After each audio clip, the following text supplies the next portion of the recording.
Olá, eu sou o Lorival Santana, você está no Earth News Terra e nós estamos com o doutor em sensoriamento remoto e ciências do solo, Laerte Ferreira, geólogo, professor do Instituto de Estudos Socioambientais da Universidade Federal de Goiás, criador e pesquisador do Laboratório de Processamento de Imagens e Geoprocessamento, o LAPIG, que é uma referência para quem quer entender o território brasileiro. No primeiro episódio, no domingo, a gente conversou bastante sobre a situação dos pastos, do solo brasileiro e como um investimento e políticas públicas também para melhorar o solo brasileiro aumentariam a produtividade e, com isso, também preservaria o meio ambiente. A gente teria um aproveitamento melhor do solo e até mesmo maior captura de carbono. Se você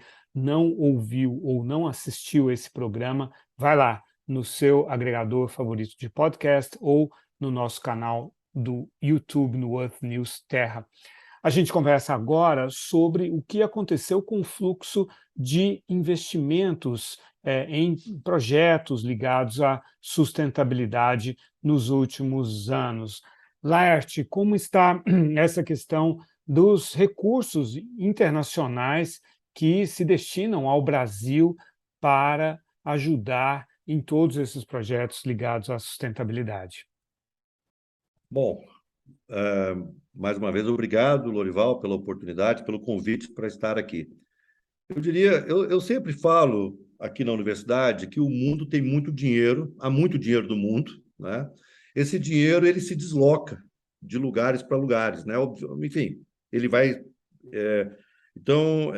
Nessa área ambiental, obviamente, existem muitos recursos, tá? Públicos e privados. E eu diria que, obviamente, como as questões ambientais elas têm uma dimensão global e elas se constituem, de fato, no grande desafio da humanidade no século XXI, né? Nós estamos aí nesse sai não sai da pandemia que foi terrível, que foi trágica, mas infelizmente a pandemia certamente não vai ser a pandemia do coronavírus não vai ser a maior crise desse século. Nós vamos ter outras, e, na verdade, nós temos já anunciada uma crise ambiental que, em vários aspectos, ameaça a própria existência da humanidade. Então, existe, né, muitos recursos destinados. Por exemplo, o governo da Noruega, que foi o maior fomentador do Fundo Amazônia, né? Um fundo de US$ 1 bilhão, é hoje, por exemplo, o governo da Noruega, através da sua iniciativa para clima e florestas, é um dos principais financiadores da iniciativa MAP Biomas. O governo da Noruega, na verdade, o Fundo Amazônia, por várias questões, né, nos últimos anos, entrou aí, questões, inclusive, de compreensão do governo atual sobre a importância desses fundos internacionais. Esse fundo ele não está sendo acessado.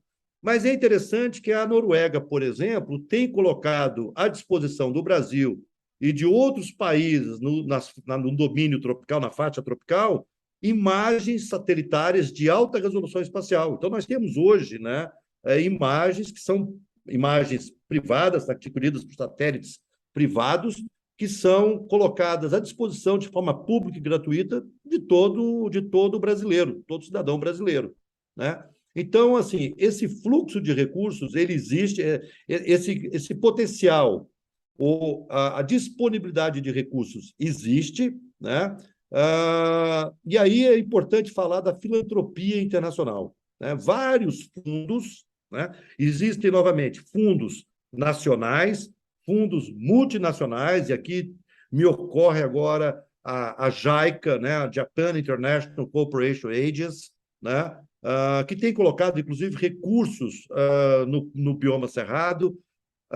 Nós temos recentemente o Jeff Bezos, né, o fundador da Amazon, ele criou o Bezos Earth Fund, que é um fundo de US$ 100 milhões, né, que tem, entre alguns objetivos, mapear o planeta, mapear o planeta como um todo, por exemplo, fazer mapas de pastagens globais.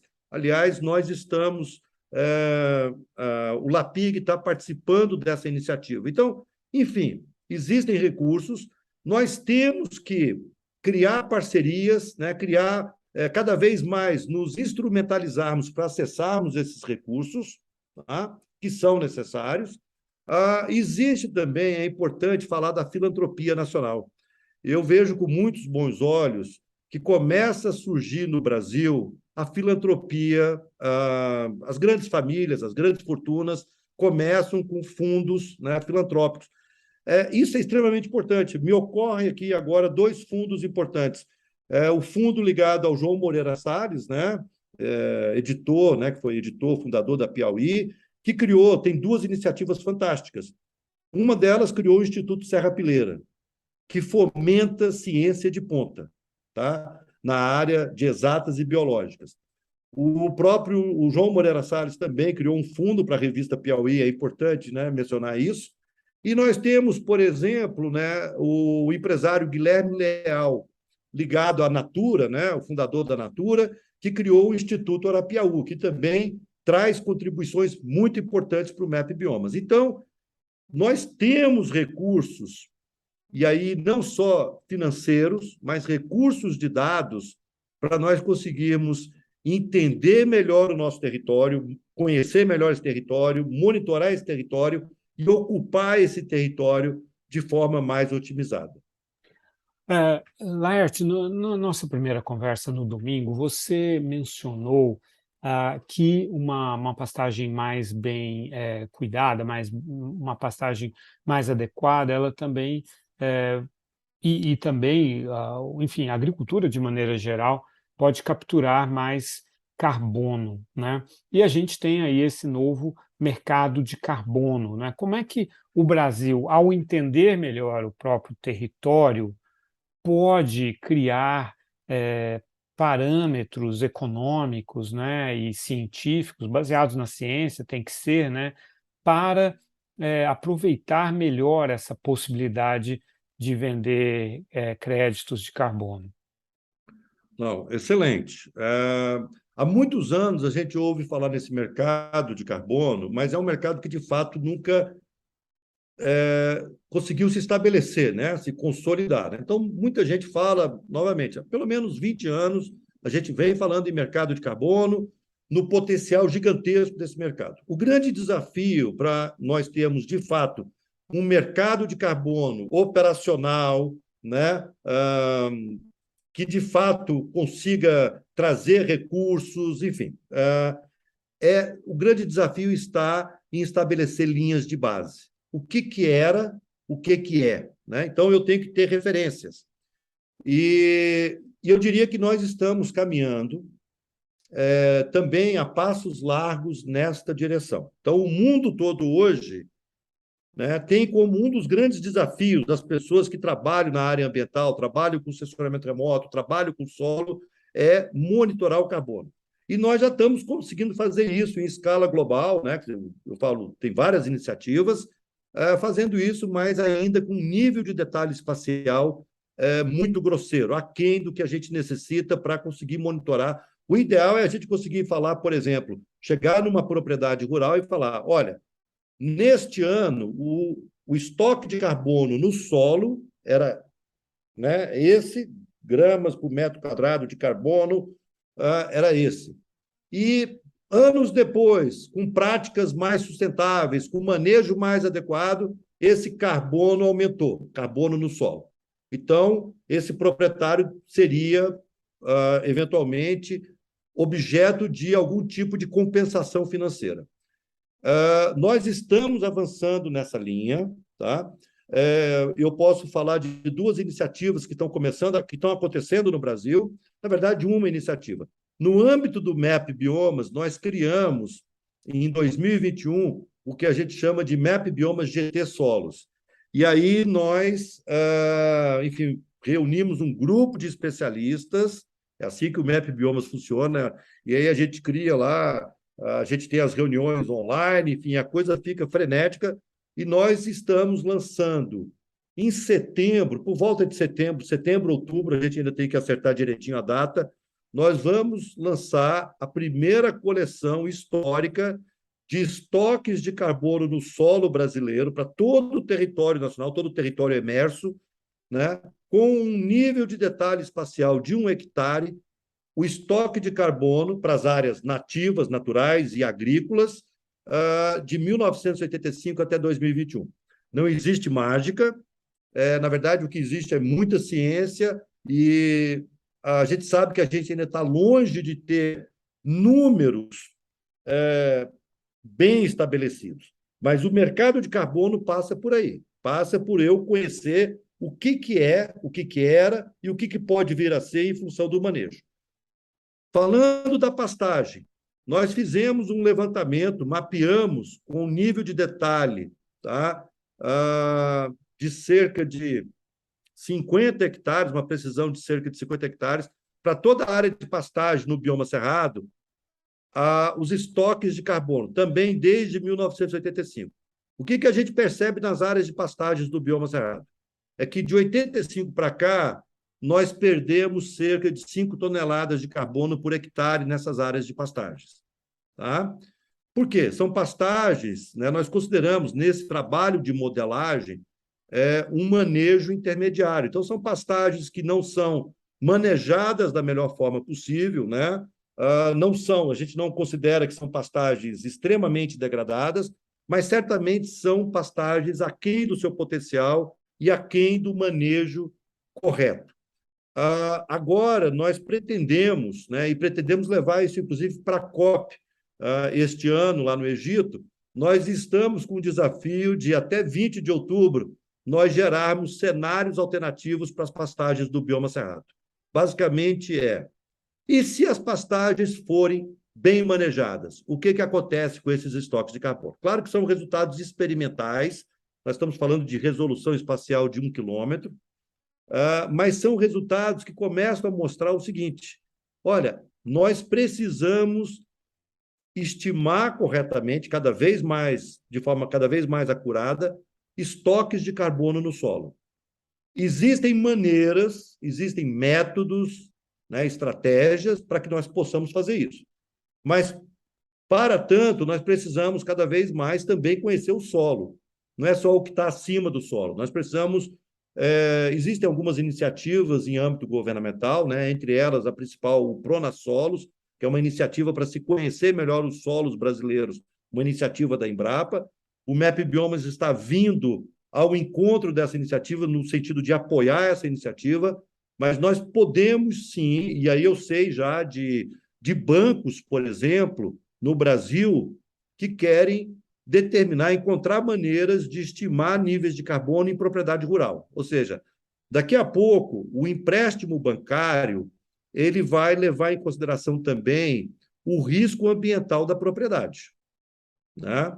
Porque cada vez mais o mundo olha para as barreiras ambientais. Então, eu sei que tem bancos interessados nessa estimativa de carbono, indústrias de fertilizantes, etc. Então, eu diria que esse mercado ele tende, de fato, a começar a crescer e é uma fonte de recursos no sentido de corroborar a preservação ambiental no Brasil.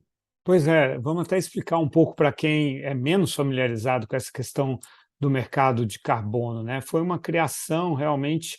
Eu até acompanhei o surgimento dessa ideia. O próprio Itamaraty, o nosso Ministério das Relações Exteriores, ajudou, né, a tracionar essa ideia mundialmente de que era preciso remunerar o serviço das florestas. Falava-se em floresta, mas agora estamos falando de cerrado também, né? Ou seja, as florestas capturam carbono, as árvores para crescer, as plantas para crescer precisam de carbono e liberam oxigênio, né? Então, a gente mantém essa vegetação, essa cobertura, e com isso a gente está prestando um serviço para o mundo. E como tem essas metas, né, dos países e de setores industriais, setores da economia, principalmente na Europa, né, que assumiram metas de redução das emissões, muitas vezes e aí eu quero que você me corrija se eu estiver errado, mas muitas vezes o investimento que uma indústria, por exemplo, na Europa, precisa fazer, né, para fazer uma conversão no seu sistema de produção para emitir menos carbono, é mais alto do que se ela vier aqui no Brasil falar assim, ô Laerte, quem é que está absorvendo muito carbono aí, né? Aí vou lá naquele lugar. É claro que é mais complexo do que isso, porque é um mercado, né? Como se fosse uma bolsa de valores e tal. Vou lá e compro esses créditos, sai mais barato para mim. Só que esse investimento, esse dinheiro tem que ser investido em projetos de novos projetos para absorver mais carbono. Bom, primeiro, rapidamente, falar o seguinte: quando a gente fala de aquecimento global, a gente está falando, né, de emissão dos chamados gases de efeito estufa, e o carbono, a gente fala muito em carbono, a gente poderia, a gente fala muito em CO2, né? Existem outros gases, mas o CO2 dos gases de efeito estufa, né, é o gás que tem maior impacto do ponto de vista de aquecimento, enfim, do efeito estufa propriamente dito.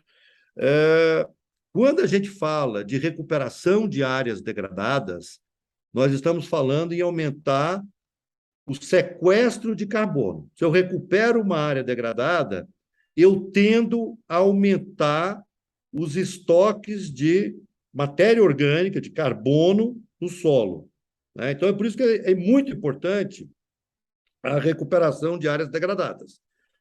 Se a gente falar da COP26, né, no ano passado, lá em Glasgow, na Escócia, a COP ela teve 3 grandes mensagens. Uma delas foi a questão do mercado de carbono, ou seja, o mundo está seriamente discutindo esse mercado. Então, essa foi uma mensagem importante. A outra mensagem importante da COP26 foi a regeneração, a recuperação de áreas degradadas. Tá? O mundo ele precisa recuperar essas áreas para que a gente consiga evitar novos desmatamentos. Então, recuperação de áreas degradadas significa tornar essas áreas novamente produtivas, mas nesse processo de recuperação, eu estou sequestrando carbono no solo, eu estou reduzindo as emissões de gases de efeito estufa.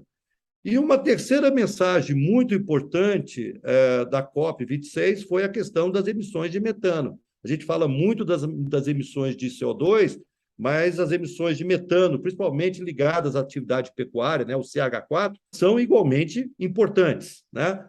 E aí, aproveitando também a sua fala, o gancho da sua fala, Lorival, é interessante observar o seguinte: o Brasil está entre os 5 países que mais emitem gases de efeito estufa no mundo. Ou seja, o Brasil ele é parte do problema, né? Ele hoje é um grande emissor de gases de efeito estufa. Ele tem uma responsabilidade. Na verdade, o mundo não tem fronteiras, né? Então não adianta colocar. Na verdade, a responsabilidade é de todos nós.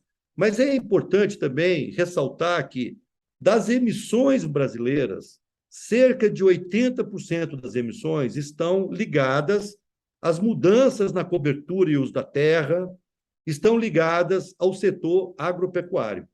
E aí é interessante que nós temos, ao mesmo tempo, uma notícia ruim, nós emitimos muito, e esse muito que emitimos está ligado a desmatamentos, e principalmente as nossas principais fontes de receita, né? Atividade agropecuária. Mas aí também tem uma notícia boa, porque ao mesmo tempo que a atividade agropecuária é uma responsável importante pelas emissões brasileiras, elas são também parte da solução. Então, significa que, e aí você comentou, sim, é mais barato para o mundo, e principalmente para o Brasil, reduzir desmatamento, né? Recuperar áreas degradadas. Então, é claro que, obviamente, que o Brasil precisa se sentar à mesa, né? Atualmente, o Brasil recusa qualquer diálogo. Infelizmente, a situação é essa. Né? Você comentou agora há pouco, né? Eu me lembrava, por exemplo, da reunião do clima lá em Quioto, em 97, né? Em que o grande protagonista foi o então presidente Al Gore, que depois veio a ganhar o Prêmio Nobel da Paz, né, para aquele famoso documentário, né, Uma Verdade Inconveniente, se tornou um defensor do clima. Pois bem, o Brasil, na Conferência de Quioto, foi um protagonista. O Brasil, principalmente a partir de 2003, começou cada vez mais a se sentar às mesas de negociação. Você falou do Itamaraty. O Brasil teve um protagonismo internacional e o Brasil é protagonista, tanto no que diz respeito ao problema, propriamente dito, quanto à solução do problema. E aí, novamente, a gente volta, por exemplo, à questão de que, se eu recuperar pastagens degradadas, se eu começar a complexar o uso dessas pastagens, por que não consorciar, né? Pastagem com soja, com floresta, a famosa integração lavoura, pecuária, floresta. Ou fazer consórcios, pastagem, pecuária, pastagem, soja, pastagem, milho. Ou seja, ocupar melhor as áreas que já estão abertas. Eu certamente tendo a sequestrar mais carbono no solo, claro que isso tudo tem um limite, né? Não dá para você também intensificar o uso da terra. A intensificação do uso da terra também tem as suas consequências negativas, né? O uso de fertilizantes, né? Aí tem um limite do quanto que eu posso intensificar esse uso da terra. Mas certamente nós podemos, com segurança, duplicar, se não triplicar a produção de alimentos no Brasil sem derrubar mais uma árvore. Então, novamente, tem um mercado gigantesco aí. A gente tem uma matriz energética muito boa, né? Todo mundo repete isso, né? Uma matriz renovável e, enfim, mas temos esse nosso calcanhar de Aquiles aí, que é o uso da terra. Portanto, temos o problema e temos também a solução, como diz então o Laerte Ferreira. Estamos chegando ao final da segunda parte dessa muito rica entrevista com o Laerte Ferreira. Voltamos na quinta-feira. Até lá, Laerte. Obrigado, Lorival.